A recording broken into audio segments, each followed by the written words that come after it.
tiny group which has about 600 odd people, that somebody like Tripti could have easily called it sick, but she's made it here. This is the kind of commitment. This is something that I should learn from, the builder should learn from, the contractor should learn from, and definitely the NBFCs should also learn from as far as commitment towards dispensing money is concerned. Congratulations in advance to everyone who will receive these awards. And I say this, I've said this many a times, that on my way up, there were many awards that I did not deserve, but I yet received those awards because that's how the media industry functions. You pay them money and somewhere or the other they are happy to give you awards. But at Realty Plus, you call Tripti or Sapna and tell them, मैं आपको 2 लाख रुपए देता हूँ, आप मुझे एक award दे सकते हो क्या? You wouldn't imagine the kind of response that you will get from them. So only when you deserve it, you've worked hard, the architects or the developers or the brokers or channel partners who have done well in this sector and have exceeded their comfort zone, they've come out of their comfort zone, will only receive those Realty Plus awards and the excellence accolades. Congratulations, and I do look forward for an exciting day here on. God bless. Thank you.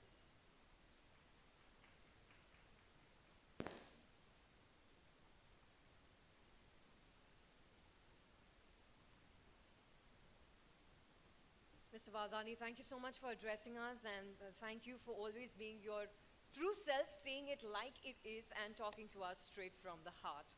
Well, ladies and gentlemen, on that very valuable and insightful note that we just received from Mr. Wadhwani, it's time for us to kick off the conclave with our first panel discussion that I'm really looking forward to, because, they say creativity is not what you find, but it's really what you make out of what you find. And I think it as much applies to all of us in the room as being part of the real estate industry as it applies to a painter or a poet.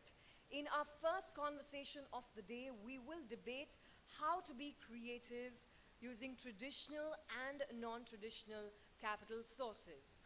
The session, ladies and gentlemen, will be conducted by a gentleman who is a master's graduate in engineering from Massachusetts Institute of Technology, USA. He has over 2 decades of experience in the real estate development sector in India. He is a serial entrepreneur. He is the co-founder of Ideal Choice Homes, which is a company that's engaged in the design and the development of precast concrete solutions. In fact, he's also co-founded a technology-based venture like Z-Axis Manufacturing Drones, also co-founded cloud computing company called FX Data Labs, virtual reality company Original Dimension, and IntelliMat Technologies, which is a nanotechnology venture, and Artemis Castone, which is involved in IP-based process using quarry dust. Ladies and gentlemen, please put your hands together for our moderator for the session, Managing Director, Bakeri Group, Mr. Pawan Bakeri.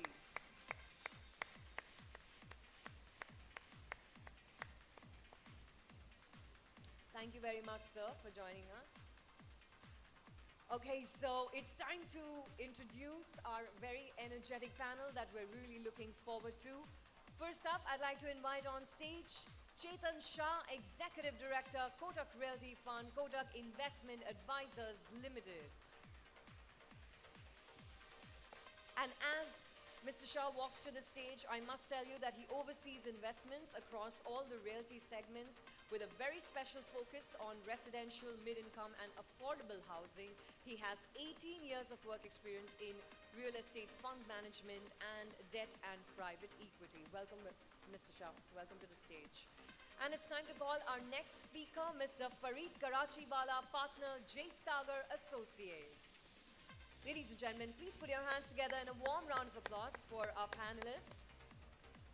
Fareed is an advocate and he's also a solicitor, having an extensive experience in real estate, starting from investigation of title to drafting transactional documents. He also specializes in disputes regarding real estate and regularly advises business houses and realtors in every aspect of real estate transactions. Welcome, Mr. Karachiwala.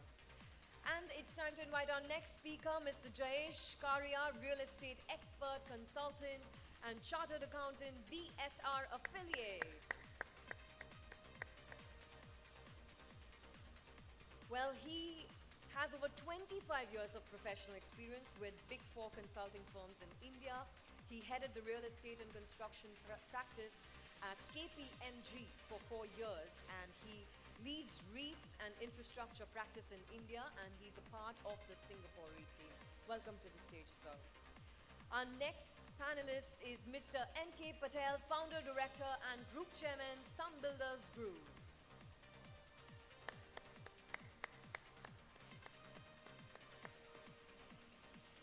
Mr. Patel founded Sun Builders in 1981, and since then, under his guidance, collaborative spirit is what exemplifies through his shared leadership. He focuses on combining strengths of people, creating high-performance teams, and believes in using people's strength to build greater things. And of course, has a very glorious, illustrious career of 35 years. And Sun Builders Group, ladies and gentlemen, as all of us know, has been credited to be Gujarat's premier real estate company. Welcome to the stage, sir. And our next panelist, ladies and gentlemen, is Mr. Manish Shah, Managing Director, True Value Group. And as he makes his way to the stage, I must tell you, he's the fellow member of the Institute of Chartered Accountants of India, comes with a very rich experience, has been a pioneer in translating vision into reality and the growth of the True Value Group with his very vast knowledge and enterprising skills. Welcome to the stage, sir. And with that, Mr. Pawan, over to you, sir.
post 2011-12, the private equity guys also realized that this is not the way to go about.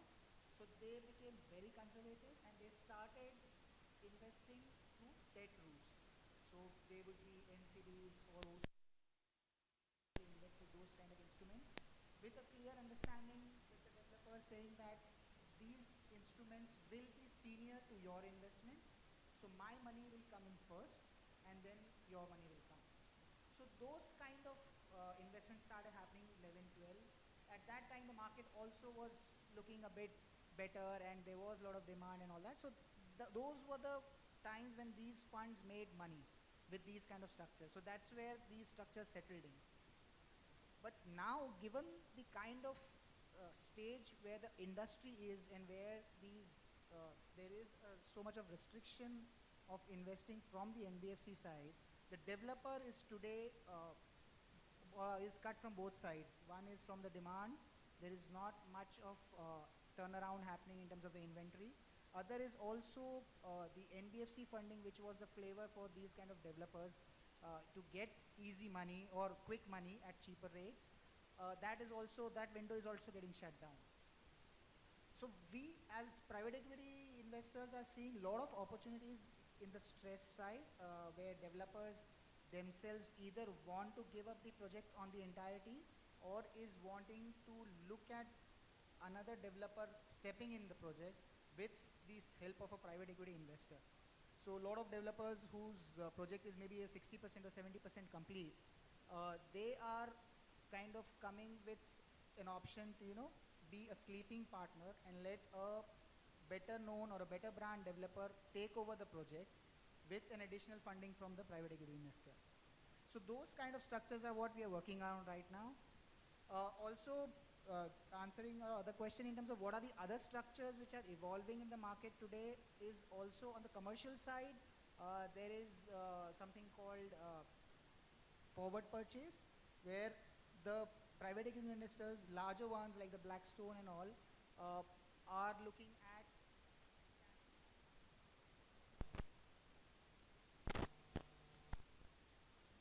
started building a commercial project.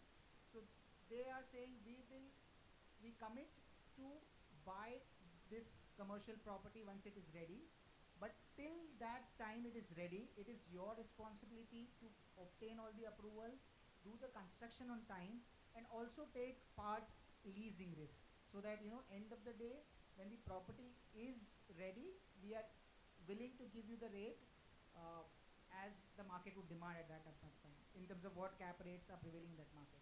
So these kind of structures are also coming up where forward purchases are something which a lot of developers are looking at today.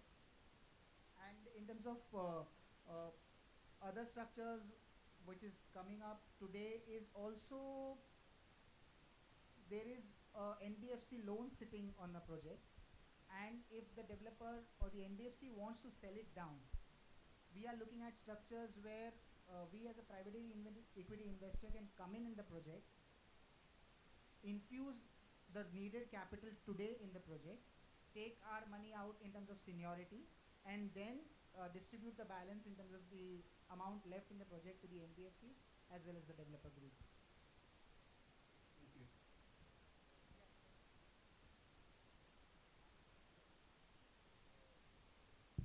Yeah, I'm very happy to hear about the kind of the theory that I've been talking about for the last 5 years, that there is going to be kind of a completely different model, business model altogether, which is called the outsourcing.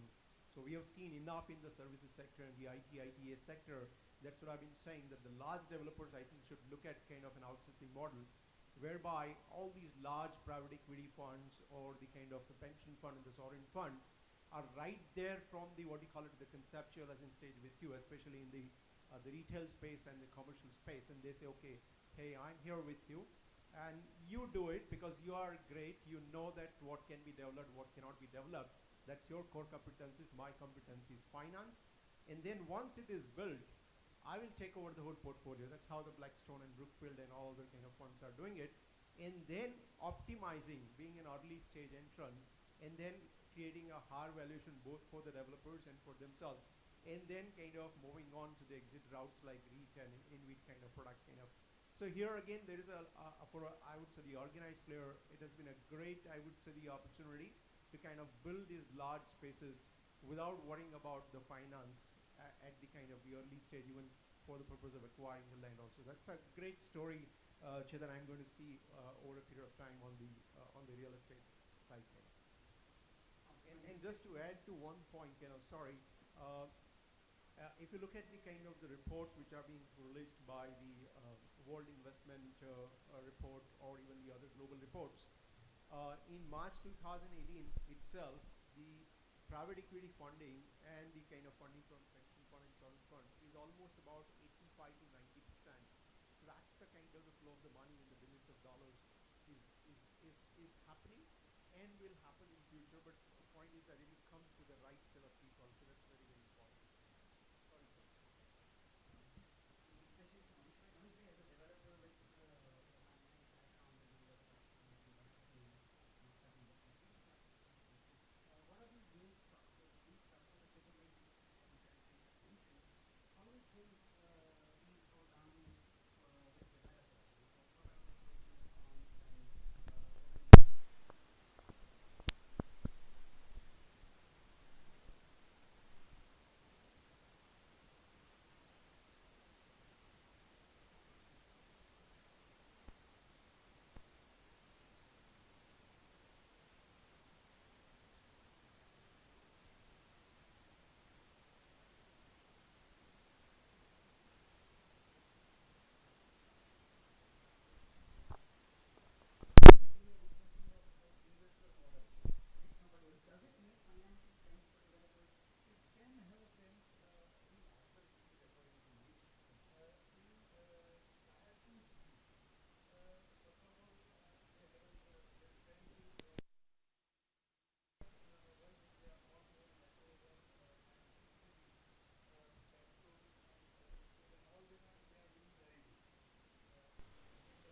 I'll slightly disagree here because a lot of these investors are looking at tier 2 cities very actively.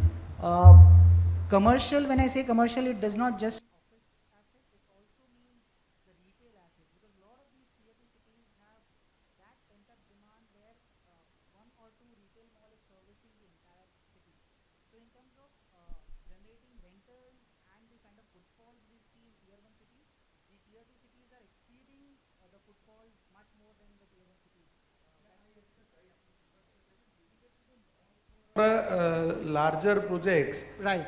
considering footfall and revenue generating on lease rental basis. But so as to say offices or a large apartment or large residential projects, say affordable projects, or in that cases, these investors base are very limited. Sure.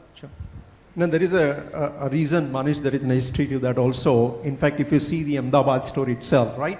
So you see the whole development, whether it's Vastrapur, SG Road and all that, it's nothing but on the back of the private equity investors, whether you call it as a domestic venture capital fund or alternate investment fund. But the point is what has happened that obviously one is the, I would say the entire, the environment, which was beyond the control of the developer. So that has kind of, I would say, impacted the investor sentiment.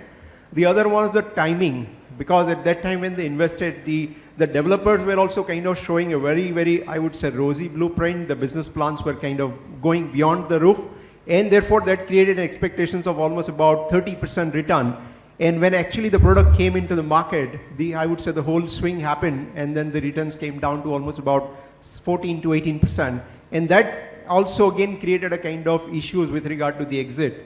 And then a lot of, I would say, the private equity fund had burned their fingers at the time of exit, and they did not get the right exit at the right valuations. And therefore that, I think, created a kind of a mindset issue for them to kind of go back and go to the drawing board and create a re-strategy to say that we would not like to focus on the tier 2, tier 3 cities and just focus on the metro cities. But it's just good news, Manish bhai, again, if you look at the kind of 2018 index or the 2018 data, I think there are private equity players, whether it is Blackstone, whether it is Brookfield, or whether it is the ASK investors, Zunder. So all these funds are kind of evaluating and investing in the tier 2 cities very much. it all depends on the credentials of the developer. It all depends on the right product and the right kind of, I would say, the life cycle. So if you're looking at say 100 acres, then obviously the private equity will not come. But if you have a niche property, a mixed use development, then even the tier 2, tier 3 cities make sense kind of. So it's all depend on the kind of the product and the typography of the product. Thank you very much, Jayesh bhai.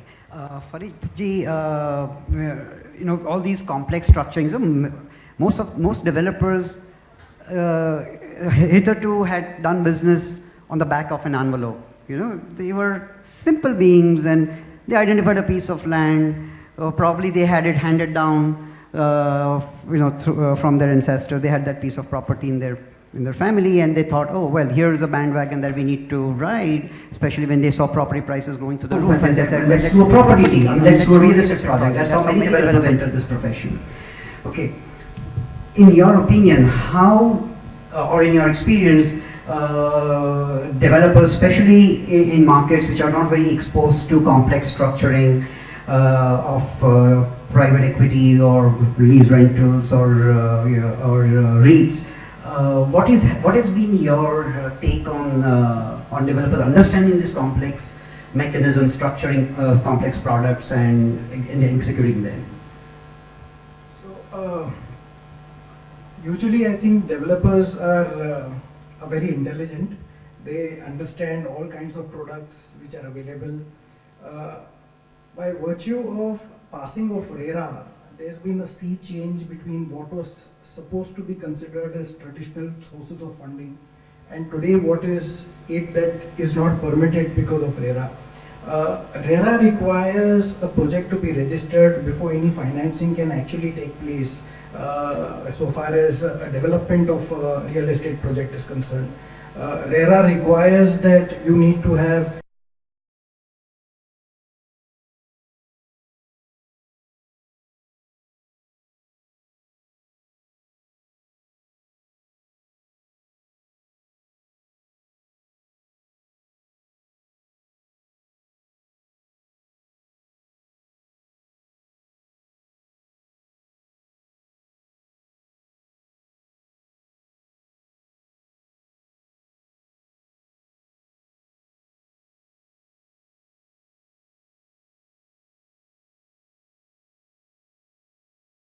is because a landowner is not able to get approvals with respect to the development of his project. He kinds of identifies a developer who then funds the project. They tie hands together. They go and register the project. The landowner and the developer are both categorized as promoters. And then they get the approvals in place for the purposes of raising finance. So we see joint development as one of the most advanced ways of development, or the non-traditional way of actual funding the project. We also see other kinds of funding which takes place. One is you look at NCDs, which has actually picked up in a very big way.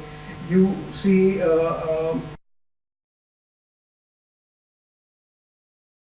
REITs today, mutual funds are actually allowed to invest in real estate projects. You see mutual funds actually being allowed to invest in REITs. That is what the regulator has actually now used.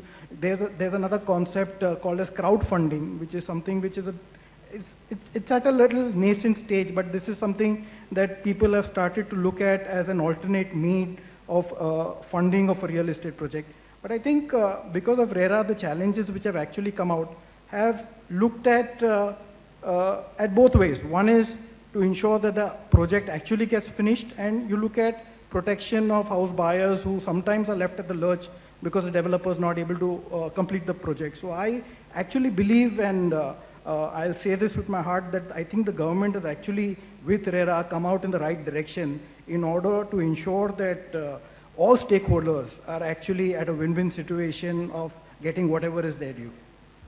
Thank you. NK, this next question is for you. Leading from what Faridji just mentioned about joint development and joint ventures becoming the norm, at least in larger towns, you have several projects across the city, and I hear that some of them are following that model. perhaps. What is your take on that? And also, in the post-RERA world, when there's so much of restriction of taking out money from the properties which are sold to finance other projects, how has that increased the finance cost and hence the viability of projects, or increase the cost for end users? Because you are in a wide spectrum of projects, from affordable to higher end to commercial, retail. Thank you, Bhavan. Basically, if you talk about Tier 2 city and the investment funding, so generally here most of the NBFC is operating in Tier 2 city, barring very few private equity players. It may be a case with Tier 1 city. We had some one or two private equity fund like M Plus or that. So I don't know, but there is a need for small equity fund with 100 or 200 or 400 crore corpus. There is an excellent track record of M Plus. They have done 2-3 projects in Bangalore. They are doing 1 or 2 projects in Ahmedabad, 1 in Mumbai. So after RERA, as rightly Bhavan has told, the first 9 to 12 months, there is no activity other than getting the various approvals.